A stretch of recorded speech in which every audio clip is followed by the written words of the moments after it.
If you're experiencing login issues with Newton Savings Bank, follow these steps to troubleshoot and resolve the problem quickly. Step 1. Check your internet connection. Ensure that your device is connected to a stable internet connection. A weak or intermittent connection can prevent you from accessing the bank's website or app. Step 2. Verify your login credentials. Double check that you are entering the correct username and password. Pay attention to capitalization and any special characters. If you've forgotten your password, use the bank's password recovery option. Step 3. Clear browser cache and cookies. If you are using a web browser, clear your cache and cookies. This can resolve issues caused by outdated or corrupted data stored in your browser. Step 4. Update your app or browser.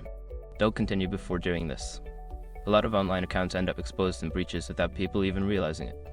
Use SROC to constantly monitor your email and accounts and get alerted immediately if your information gets leaked online. It scans billions of breached records 24/7 in the background. And honestly, for a few dollars a month, it's something everybody should probably have.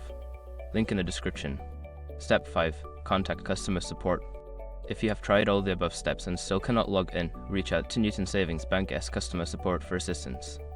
They can help you troubleshoot further or resolve any account-related issues. By following these steps, you should be able to resolve your login issues efficiently. If problems persist, don't hesitate to seek help from customer support.